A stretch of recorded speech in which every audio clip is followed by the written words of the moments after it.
네, 감사합니다. 오늘 본문 말씀을 통해서 우리가 함께 영혼의 진심하자 이런 주제로 함께 은혜 나누기 원합니다. 추수감사절을 맞아서 우리 성도들의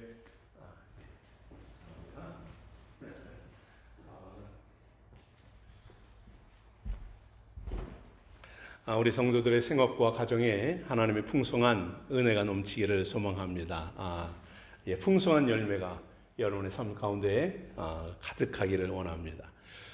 우리가 살아가는 지금은 농업사회가 아니어서 아마 농사를 부모님이 지었거나 아니면 여러분 중에서 경험하신 분들은 잘 아시겠지만 오늘날은 사실 이제 추수의 의미가 많이 퇴색되어 있죠. 제가 어렸을 때만 해도 추수감사주일이다 하면은 강대상 앞이 그냥 시골에서 자랐으니까 곡식들로 가득했습니다. 옛날에는 이제 성미도 먹고 했잖아요. 목회자들이. 그러면은 성도들이 정말 말 그대로 추수한 곡식에 쌀 10분의 1을 갖다가 쌓아놔요. 마당에. 그런 적도 있고, 그리고 이제 저희 부모님들 같은 경우, 특히 저희 어머니는 참 순수하셔서 추수를 하면 꼭 그냥 첫 번째 큰 목사님 갖다 드리고, 아니면 추수감사주일 때는 곡식한 거 정말 갖다 쌓아놓고 이랬었는데, 얼마나, 그때 이렇게 이걸 왜 가져가요? 이랬는데, 얼마나 재밌었는지 몰라요. 그러면 그것을 이제 갖다가 팔아서 이제 교회 재정에 쓰고 이랬던 기억이 납니다. 오래된, 사실 제 세대인데, 제가 어려서 시대인데, 오늘에는 그런 모습이 없어서 조금 아쉽다는 생각이 들어요. 자, 그러나 여러분, 이러한 곡식의 추수는 아니라 할지라도 주님께서 우리에게 영적인 추수, 그리고 가정에, 자녀들의, 또 생업에 하나님이 많은 추수를, 열매를 주셨으리라고 믿습니다. 여러분도 올 한 해 주께서 이루어 주신 그 많은 열매들을 잘 거두고 그것이 여러분의 삶 속에 큰 복으로, 은혜로 채워지기를 소망합니다. 삶과 생업의 성령의 열매가 또한 풍성히 맺어지는 우리 생수의 성도들 되기를 축복합니다. 추수감사절이니 여러분 어때요? 한 해 동안 맺은 열매, 나는 이러한 열매가 있었다, 이야기하고 싶으신 분 할 수 있는 이렇게 재밌는 흥미로운 이야기 있으면 얘기해 주시면 어떨까요? 간단하게.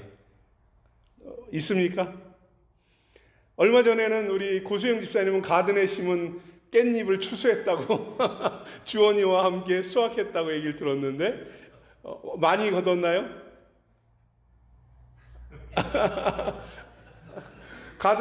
가든마다 저희 집도 지난주에 보니까는 깻잎을 쭉 뜯는데 검정 봉지로 반이 나오더라고요. 적지 않은 양이. 그걸 삶아서 또 반찬을 하기도 하고 합니다.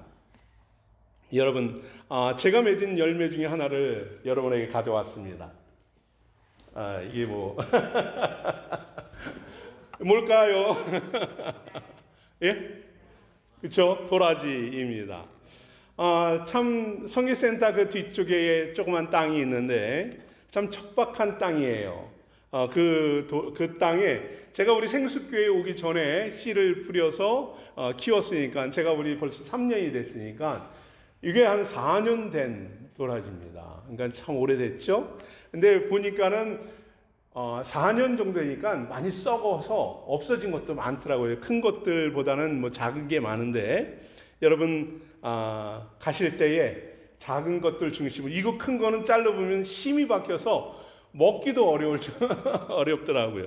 가시면서 한 봉지씩 가져가시고, 먹으실 수 있는 분들, 안 먹으실 분은 가져가지 마시고 먹을 수 있는 분을 가져가셔서 드시기 바랍니다. 제가 지난 두 주 동안 센터를 2주 연속으로 갔다 왔어요. 보통 그렇게 안 가는데 하프텀에 우리 아이들이, 또 마을 아이들이 부수고 들어가서 다시 이제 수리를 해야만 했습니다. 제가 어느덧 센터와 이렇게 씨름을 한 지가 벌써 8년째 돼가고 있어요.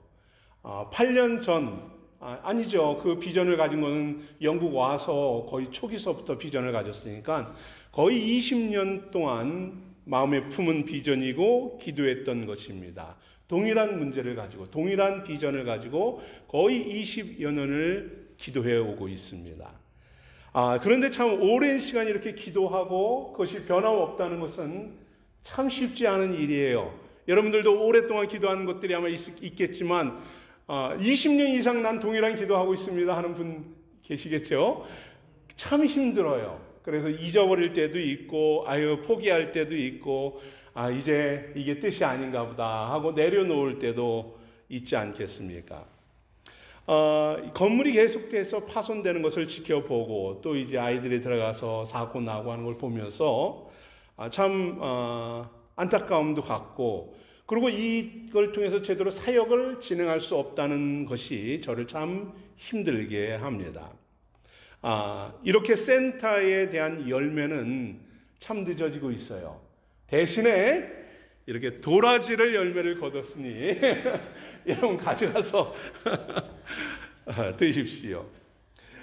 지난주에 의외로 그 두 사람의 그 카운슬러가 만나자 해서 미팅을 요청해서 만났습니다. 여러 차례 그러한 미팅이 있어서 사실 큰 기대 없이 또 뭘 얘기를 하려고 하나. 왜냐하면 항상 만나면 자기들의 요구사항만 얘기를 하기에 별 생각 없이 만났어요. 근데 참 요번에 새로 부임한 이 카운슬러 두 사람은 조금 예상 밖이었습니다. 상당히 긍정적이고 상당히 적극적으로 자기들이 이렇게 참여하겠다 이러한 표현을 하는 걸 봅니다. 어떻게 될지 모르겠어요. 센터 주변에 그 변화의 바람도 있고 또 이렇게 하는 이러한 모습들을 보면서 하나님이 어떻게 하실지 한번 지켜보자, 어떻게 인도하실지 소망을 가지고 한번 기도하자 이렇게 하고 있습니다. 도라지를 드시는 분들 기억하시고 주님의 섭리를 위해서 기도해 주시기 바랍니다. 도라지만 열매가 아니라 이제 센터의 열매를 위해서도 기도해 주시기 바랍니다. 오늘 차가운 감옥 속에 갇혀 있는 바울을 우리는 보게 됩니다. 외로움과 생명의 두려움 속에서 싸워나가고 있죠. 그러나 그를 더 힘들게 하는 것들이 있었습니다. 무려 2년 동안 이 감옥에 갇힌 채 자신에게 주신 그 사명, 그죠? 그 사명을 감당해야 하는데 할 수 없는 그 상황 속에 놓여 있는 것입니다. 2년을 질질 끌면서 무려 그 2년 동안 6번이나 재판을 벌입니다. 6번의 재판은 어땠나요? 똑같은 말을 반복합니다. 똑같은 변명을 합니다. 그리고 온갖 고난과 온갖 지루하고 힘든 싸움을 2년 동안 거쳐가는 것이에요. 오늘은 그 6번 중에 4번째 재판이 벌어지고 있습니다. 그런데 사뭇 이 4번째 재판은 분위기가 달라요. 바울을 신문하는 재판장에 유대인과 관련된 이 권세자들이 찾아와서 신문을 합니다. 그리고 여러 가지 논의를 해요. 로마 총독 벨릭스, 그의 아내 드루실라, 새로운 총독 베스도, 팔레스타인 아그리파 왕, 그의 여동생이면서 또 그의 아내인 버니게 이런 사람들이 바울을 찾아와서 대화를 나눕니다. 그들은 말 그대로 권력자들이에요. 당시 정치, 군대, 사회 이것을 휘어잡고 있는 아주 쟁쟁한 최고의 권력자입니다. 권세자들이에요. 절대적인 지배계층의 사람들입니다. 그들은 말 한마디만 하면 바울을 바로 감옥에서 빼어내서 자유를 줄 수 있는 사람들입니다. 바울이 그들을 만났을 때 어땠을까요? 뭔가 해프닝이 될까? 하나님이 뭔가 비전을 주신 대로 뭔가 이루실까? 이러한 기대를 하지 않았을까 싶습니다. 저와 같이, 그죠? 그런데 이들을 보아하니, 이들과 대화를 나눠보니 그들의 관심과 그들의 속마음은 모두가 다 제각각입니다. 더욱 황당하고 적 참남한 재판만 진행될 뿐이에요. 벨릭스의 뒤를 이어서 새로운 총독이 된 베스도는 부임했는데 다분히 정치적입니다. 그리고 전략적인 인물이죠. 베스도는 정치적인 승부수를 띄웁니다. 부임하자마자 3일 만에 예루살렘에 올라가요. 예루살렘의 총독으로서 다스리는 곳이지만 일반적으로 이 총독들이 예루살렘에 머물질 않습니다. 왜냐하면 너무도 이것은 골치 아픈 곳이기 때문이에요. 항상 종교, 정치, 문화적으로 로마와 대립을 합니다. 소요가 일어나고 폭동이 일어나요. 이게 비일비재하니 이 총독들은 예루살렘이 아니라 가이사랴에 머물면서 안전하게 보호를 받습니다. 그런데 이 베스도는 예루살렘에 올라가서 예루살렘에 머무는 유대인들에게 호감을 사려고 합니다. 인정받고 이제 자기가 로마로 가는 이 직행버스를 타려고, 그 길을 열려고 사람들을 호의적으로 대합니다. 그런데 예루살렘에 가서 아니나 다를까 그는 난처한 일에 처하죠. 뭡니까? 제사장들, 유대인들 2년이나 지났지만 달려나오죠. 가이사랴에 있는 바울 빨리 심판해, 우리한테 보내라는 것입니다. 우리가 그를 죽이려고 하는데 거기에 가둬놓으면 어떻게 하냐라는 거죠. 항의를 받는 것입니다. 베스도는 바울에게 찾아와 재판을 하지만 무죄하죠.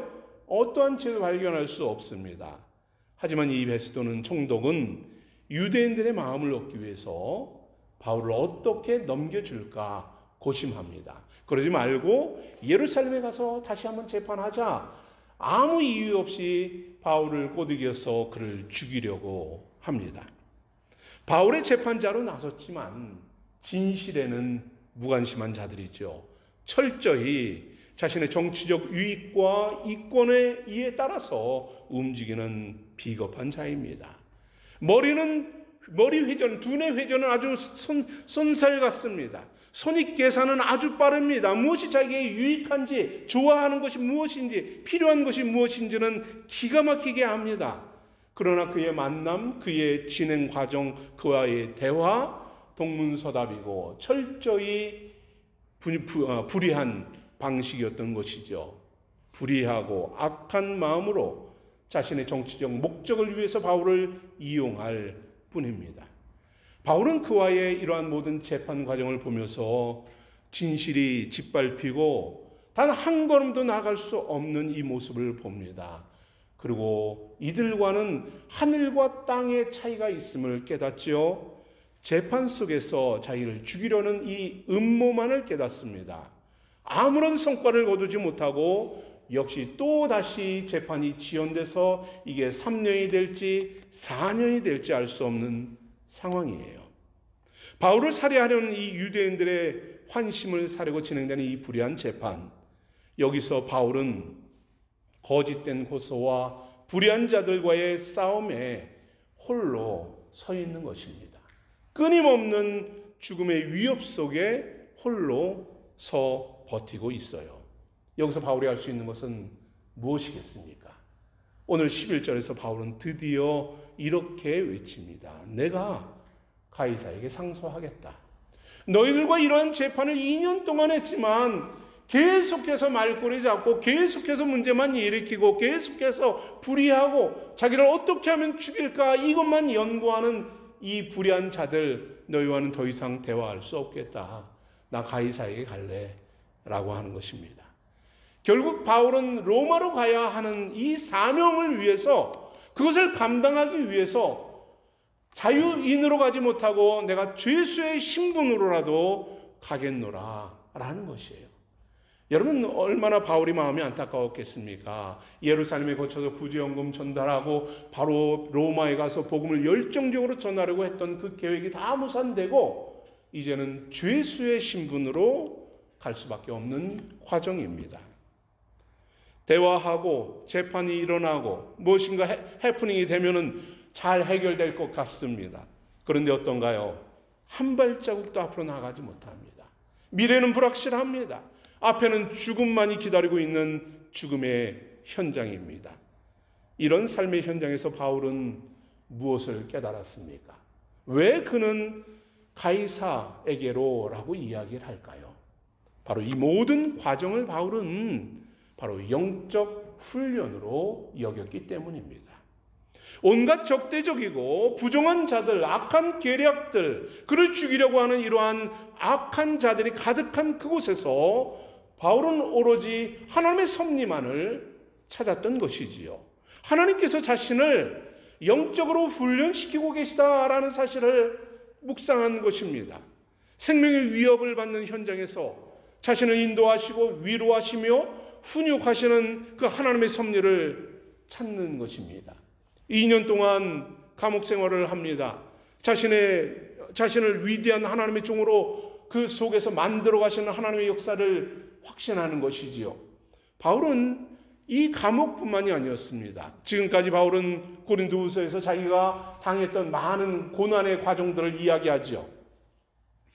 그 고난의 파워포인트를 보여주시겠어요? 고린도후서 11장에 보면 고난의 여정들을 나열을 합니다. 수없이 많은 고난과 고통들, 시험들, 환난, 죽음의 위협, 이 모든 것들을 겪어오면서 바울은 오로지 한 가지에 집중합니다. 이것들은 나를 죽이기 위한 것이 아니다. 이것들은 나를 고난에 빠뜨리는 것, 이 모든 일들은 무엇인가? 바로 믿음의 훈련이다. 나를 사도로 훈련하시는 하나님의 방식이다. 나의 영적 훈련이다. 라는 사실을 바울은 여기서 깨달은 것입니다. 고난 중에서도 그래서 하나님의 뜻을 찾고 은혜를 구하며 나가는 것이죠. 바울의 이렇게 겪어왔던 훈련은 한 가지 특징이 있습니다. 한마디로 말한다면 바로 불의한 자들을 통한 영적 훈련이다라는 점입니다. 사랑하는 성도 여러분, 우리가 살아가는 삶도 바울과 크게 다르지 않지 않나 하는 생각을 합니다. 여러분, 우리가 살아가는 세상, 삶 얼마나 불의한가요? 얼마나 불공정합니까? 저도 앞에서 이야기했지만 그 과정 속에서 제가 겪은 불의함들, 그 불의한 사람들 얼마나 많았겠습니까? 그죠? 8년 동안 정말 저도 감옥에 가는 줄 알고 재판까지 갈 뻔한 적도 있었고 얼마나 많은 어려움이 있었는지 모릅니다. 여러분들은 아마 상상이 안 될 거예요. 저뿐만 아니라 그러나 여러분들도 마찬가지로 이런 불의한 세상 속에서 얼마나 많은 어려움들을 겪고 있습니까? 불의한 자들은 거짓말과 왜곡됨으로 모함하고 결탁해서 여러분을 곤란한 상황에 빠뜨리고 괴롭히지 않습니까? 가끔 이제 목사로서, 담임 목사로서 성도들을 보면서 안타까워할 때가 있어요. 우리 성도들이 불의한 상황에 빠질 때이죠. 악한 자들로 인하여서, 그들의 이기적인 행위로 인하여서 여러분들이 어려움을 겪는 소식을 들으면 참 안타깝고 정말 기도할 것밖에 없구나 하는 그러한 마음으로 기도를 합니다. 우리가 살아가는 이 세상, 물질밖에 모르고 물질 중심의 사람들, 육체와 영적인 핍박을 하며 절망스러움으로 밀어넣는 이들, 여러분 얼마나 많습니까? 그 속에서 진정 주님의 위로가 여러분 가운데 가득하기를 원합니다. 그 고통 속에서 주님께서 여러분에게 용기 주시고 더 놀라운 은혜 베풀어 주시기를, 소망 가운데로 여러분을 인도해 주시기를 기도합니다. 여러분 함께 어려움이 있을 때 말씀해 주십시오. 제가 할 수 있는 것은 다른 건 없고 기도밖에 없지만 기도하겠습니다. 여러분 우리가 함께 더 중보하며 나가기 원합니다. 여러분, 그러나 우리가 한 가지 인식해야 할 것이 있죠. 무엇입니까?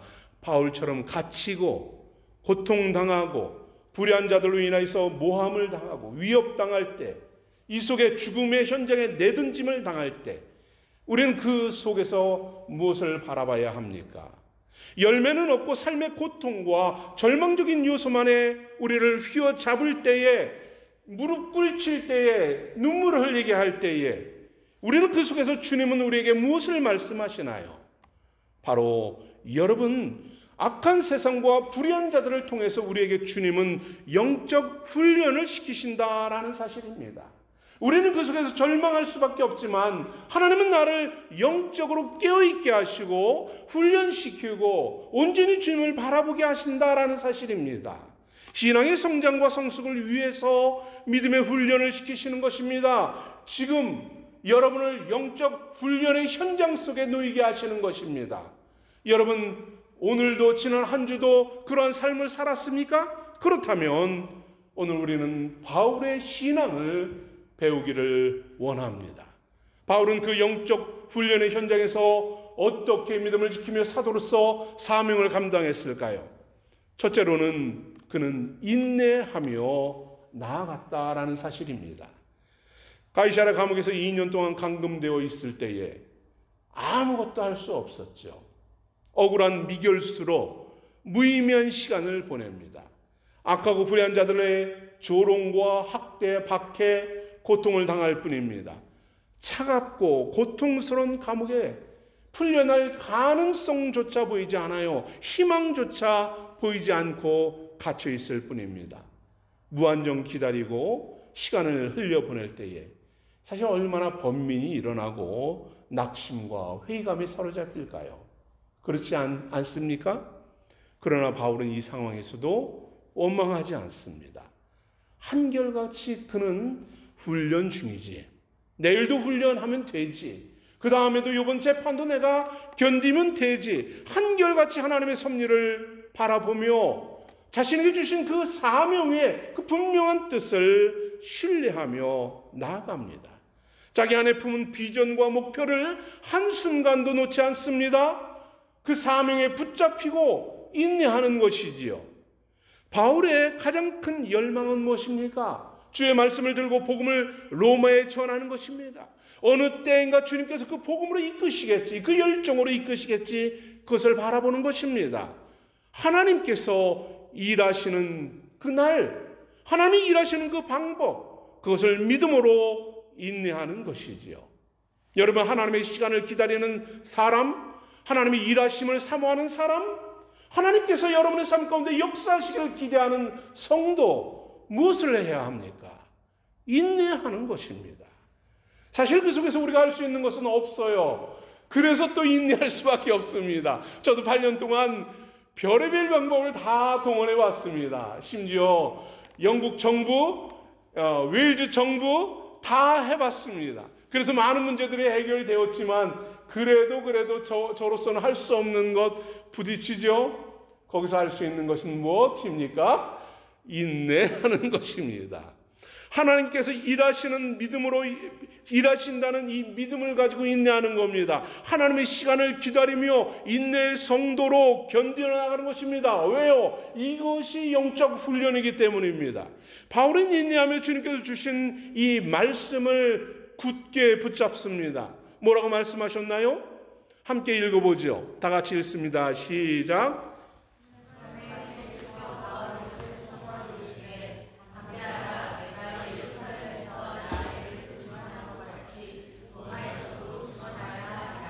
그래요. 네가 로마로 갈 거야. 네가 로마에 가서 복음을 증거하게 될 거야. 내가 이끌어 줄 것이고 내가 이기게 할 것이야. 그것을 이루어 줄 것이야.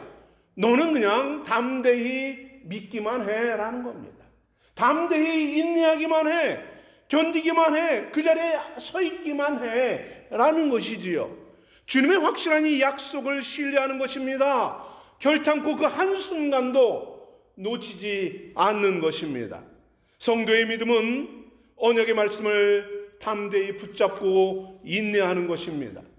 여러분, 어제 우리 말씀 묵상 큐티에서 주님은 뭐라고 말씀하십니까? 표적과 기사만 쫓지 마라 라고 하시지요. 말씀을 믿고 가라고 하십니다. 믿고 갔을 때 어떤 일이 일어났습니까? 죽어가는 아들이 살아났지요. 믿고 인내했을 때 어떤 일이 일어납니까? 하나님이 하시는 일을 우리는 경험하게 되는 것입니다. 믿음으로 말씀을 붙잡을 때에 고난 당하고 시험 받는 자를 능히 도우시는 주님의 은혜를 누리게 된다라는 사실입니다. 여러분, 그리스도인은 어떤 사람인가요? 우리 앞에 펼쳐져 있는 고된 환경, 상황을 바라보는 사람이 아닙니다. 그 속에서 말씀을 붙들고 인내하며 믿음으로 견뎌나가는 사람이 그리스도인입니다. 주님의 말씀을 의지하고 도움을 구하는 것이지요. 주님께서 일하심을 믿는 것입니다. 그때 주님께서 여러분을 위해 역사하신다는 사실입니다. 아멘. 바울의 위대함이 바로 그것이에요. 절망적이고 고통스러운 그 상황 속에서 바울은 이것이 영적 훈련이지, 내가 여기서 인내해야지, 내가 여기서 주님을 바라봐야지, 주의 말씀을 의지해야지, 이 믿음으로 나아가는 것입니다. 인간적인 눈으로 보면 얼마나 절망스러운 상황인가요? 감옥의 고통, 살해의 위협, 불의한 자들의 모함과 죽음 앞에 놓여 있습니다. 또 일평생 사명으로 삼은 로마 복음 전도 불가능해 보입니다. 이 정도면 웬만하면 포기할 만한데, 그죠? 웬만하면 그냥 관두자. 뭐 그럼 오마 뭐 내가 꼭 가야 돼. 그냥 좀 안정되게 해야지. 웬만하면 포기할 만도 합니다. 저도 많이 들어봤습니다. 이제 그만해도 되지 않아? 뭐 주변의 모든 사람들이 이제 좀 그만하지. 어떤 경우는 고집 부리지 마. 뭐 이런 얘기도 많이 듣고 많이 들어봤습니다. 하나님이 버린 것 같고, 하나님이 중단한 것 같고, 멈추라고 하는 것 같은 그러한 음성도 있습니다. 여러분, 그러나 그것이 무엇이라고요? 무엇이라고요? 영적 훈련이다 라는 사실입니다. 주님은 영적 훈련에 우리를 내어 맡겨야 하는 것입니다. 사랑하는 성도 여러분, 여러분의 삶도 이와 같지 않습니까? 때로는 진행되지 않고 끊임없이 기도하지만 어려움들은 더 많아지고 힘든 일들은 쌓여만 갑니다. 여러분, 그러나 우리는 그 속에서 무엇을 해야 하나요? 더 말씀을 묵상하는 거죠.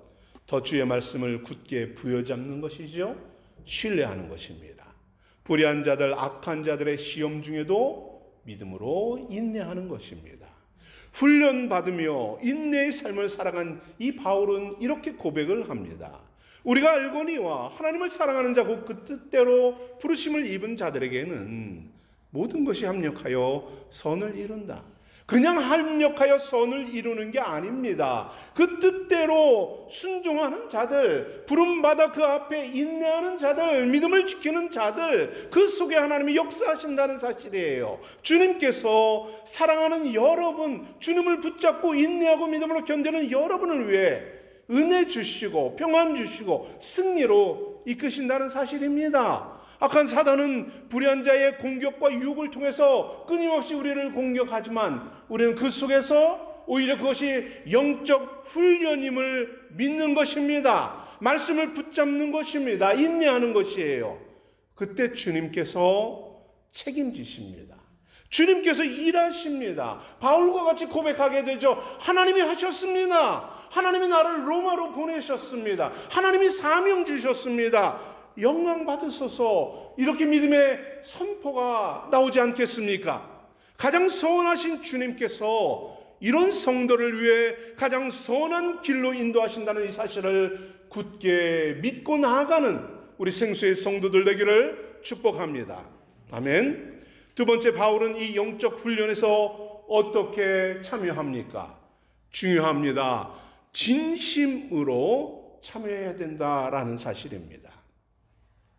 악한 의도와 불의한 방법으로 자신을 정말 끈질기게 괴롭히는 자들 앞에서 바울은 자신의 진실함을 반복해서 고백하죠. 재판 때마다 이야기합니다. 뭐라 하나요? 오늘까지 나는 범사의 양심을 따라 하나님을 섬겼다. 나도 하나님과 사람 앞에 항상 양심에 꺼리낌 없이 힘쓰며 살았다.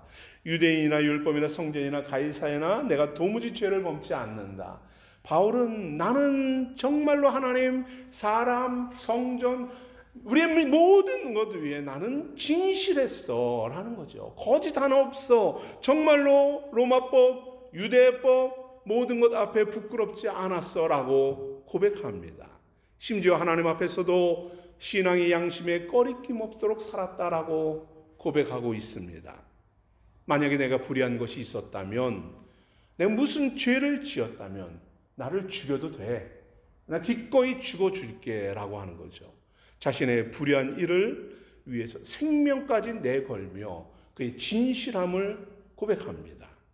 여러분, 영적 훈련으로 살아가는 이 바울은 신앙과 양심과 육체와 모든 것에 꺼리낌이 없고 진실했다라는 것입니다.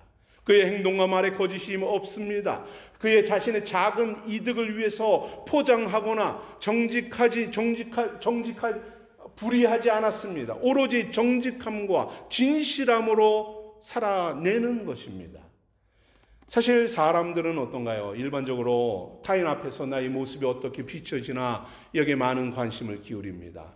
내가 내뱉은 말 한마디가 혹여나 실수가 되지 않을까? 누구에게 상처가 되진 않았을까? 민감하게 돌아보면서 또 배려하려고 애를 쓰는 이러한 것이 이러죠. 특별히 성도들은 그리스도인으로서 하나님의 영광이 가려지지 않기 위해서 진실하게 정직하게 살아갑니다. 심사숙고하고 신중하게 말과 행동을 합니다. 맞습니다. 옳습니다. 그러나 우리가 또 항상 그렇지는 못하지요. 때로는 그냥 거울을 보며 외모를 가꾸듯이 말로써 행동으로 포장할 때도 참 많아요. 그죠? 결국은 이러한 진실하지 못한 것은 나중에 부끄러움과 창피함으로 다가올 때도 있습니다. 그런데 바울은 영적인 성도의 자세, 영적 훈련 중에 있는 성도의 태도에 대해서 말합니다. 그것은 거짓이 아닌 진실함이다 합니다. 거짓 없는 진실한 바울은 재판 중에 담대히 말합니다. 나의 삶과 신앙 진실했다 합니다. 그를 불의하게 심판하는 자들 앞에서 쫓아 진실한 그는 결국 그들의 선입견까지 깨어버리지요. 사랑하는 성도 여러분, 미래가 불확실하다 할지라도, 참으로 고된 삶을 살아간다 할지라도, 암담한 현실 속에 처해 있을지라도 성도에게 요구되는 것은 한 가지 자세입니다. 무엇인가요? 진실함이라는 것이에요. 여러분, 우리 성도는 어떤 사람인가요? 육적이면서도 영적인 존재들이죠. 그죠? 여러분은 영육의 존재로서 이 세상과의 관계를 어떻게 맺으며 살아가고 있나요? 눈에 보이는 물질만을 쫓아가며 살고 있습니까? 육신의 열매만을 얻으려고 본능에 충실한 채 살아가고 있습니까? 그렇지 않지요. 우리는 육을 입었지만 영혼에 더 많은 관심을 기울이며 살아가는 성도들입니다. 주님은 이런 성도들에게 말씀합니다. 네가 천하를 얻고도 영혼을 잃어버리면 그것이 무엇이 유익하겠느냐 하십니다. 우리가 무엇을 추구해야 한다는 것입니까? 영혼에 진실해야 한다는 것이에요.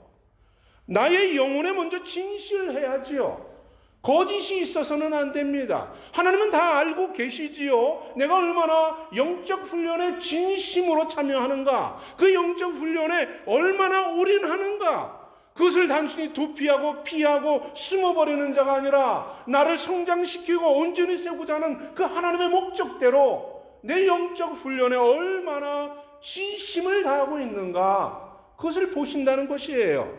이런 성도가 천하를 얻은 성도보다 낫다는 것입니다. 이런 성도가 하나님의 영광에 참여한다는 것입니다. 뿐만 아니라 바울은 이 진실함으로 영적 훈련에 참여하는 성도들, 그 진실함으로 영적 성숙을 이루라 권면하고 있습니다. 이때 십자가의 구속의 은혜를 입은 성도들이 영과 육의 총체적인 변화를 거두는 것입니다. 그 진실함으로 성장이 이루어진다는 것입니다. 옛사람과 육의 사람을 벗어버리는 영적 거듭남을 이루는 삶입니다. 여러분, 이것은 의무적으로 형식적으로 절대 이룰 수 있는 것이 아니에요. 영적인 성숙은 육을 버리고 과거를 버리고 새 사람으로, 주를 바라보는 사람으로, 새 사람으로 거듭나는 것은 여러분 영적 훈련으로만, 진실한 훈련으로만 가능한 것입니다. 바로 간절함과 사모함입니다. 거룩에 대한 거룩한 열정인 것입니다. 영적 훈련으로 우리의 영의 존재로 창조하신 하나님의 형상을 회복하게 되는 것이죠. 새 사람을 입고 주를 따르게 되는 것입니다. 바울은 우리에게 권면합니다. 우리 다 같이 함께 읽어보죠. 골로새 3장 9절 10절입니다. 다 같이 1절 시작.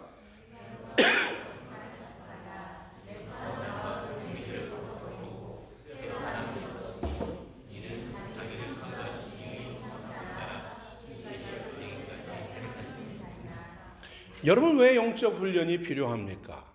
우리의 말과 우리의 행위, 우리의 모습, 우리의 형상, 우리의 지식, 이 모든 것들이 어떻게 되라고 하시지요? 이 모든 것들, 우리가 가지고 있는 모든 것들이 어떻게 되어야만 한다고 하십니까?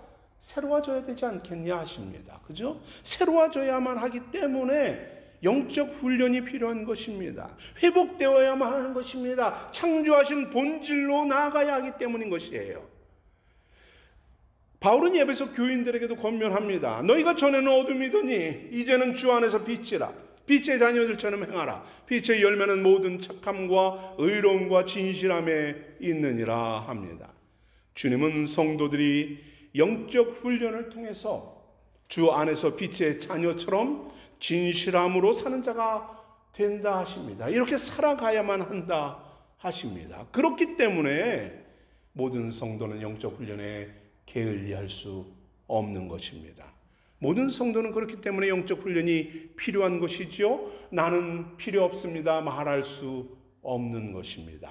거부할 수도 없죠. 여러분 거부해봐야 어떤 줄 아십니까? 더 무겁게 다가옵니다. 성숙을 이루지 않아봐야 더 고통, 영적 괴로움에 빠질 수밖에 없다는 사실이에요. 영적 훈련이 성경 공부를 해야만 된다는 것이 아닙니다. 새벽 예배만 나와야 된다는 것도 아닙니다. 하나님이 여러분을 이끄시는 그 모든 것들이 영적 훈련이고, 그 훈련에 제대로 감당하기 위해서 우리가 기도하고 말씀을 배우고 성경을 연구하고 묵상하고 이 모든 것들이 거기에서 이루어지는 것이지요. 여러분, 주님은 여러분을 이처럼 이끌어 가십니다. 선입견과 편견을 버리십시오.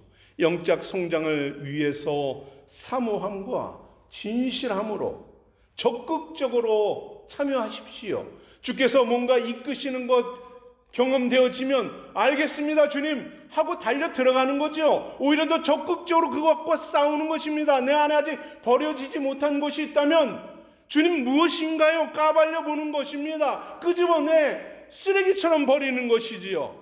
더 경건한 예배자로 서기 위해서 그러한 영적 훈련이 필요합니다. 온전한 기도자로 세움받기 위해서 그러한 영적 훈련이 필요해요. 말씀에 순종하는 자로, 겸손한 자로 온 마음과 열정을 다하여 주님을 섬기며 주의 뜻을 이루어가는 사명자로 살아가기 위해서 우리는 이러한 영적 훈련이 필요한 것입니다. 여러분을 바로 그리스도의 향기요 그리스도의 빛난 사람으로 빛으로 삼아주기 위해서 우리 주님께서 여러분을 이처럼 은혜로 이끄신다는 사실을 믿으시기 바랍니다. 이것이 여러분에게 축복임을 깨달으시기 바랍니다. 여러분, 바울을 훈련하기 위해서 위대한 사도로 세우신 하나님은 이번 한 주간 여러분을 훈련시키실 것입니다. 아멘? 하나님 하지 마세요 이러고 싶습니까? 아멘이 없는 거 보니까 그런 것 같은데 하나님이 여러분 이번 한 주간 훈련시키실 거예요. 아멘? 그것이 어떤 것인지 모르겠습니다. 그러나 무엇을 하실지 기대해 보십시오. 그것은 여러분을 위한 것이에요. 말씀 묵상을 통해서 영적 훈련을 시키시고 기도 생활을, 삶의 행위를, 말과 생업을, 아니면 부부 관계를, 자녀들을 통해서 얼마나 많은 것을 통해서 훈련하시겠습니까? 또는 뿐만 아니라 불의한 자들을 통해서, 핍박을 통해서, 아니면 믿었던 사람의 배신을 통해서도 훈련을 시킬 수 있겠죠. 왜곡된 말과 거짓 소문과 고통스러운 시간을 보낼 수도 있을 것입니다. 불같은 시련과 박해가 온다 할지라도, 또 때로는 그것이 질병의 고통을 겪을지라도 그 모든 것이 영적인 훈련의 시간이다 생각하십시오. 그때 우리는 어떻게 해야 할까요? 오늘 말씀과 같이 인내하십시오. 오늘 말씀과 같이 더 주님 앞에 진실된 영으로 나아가십시오. 주님, 내가 여기 있습니다. 무릎 꿇는 것입니다. 여러분의 영혼의 모든 것을 다 발리고 주님 보소서, 무엇을 제거할까요? 기도하는 것이지요.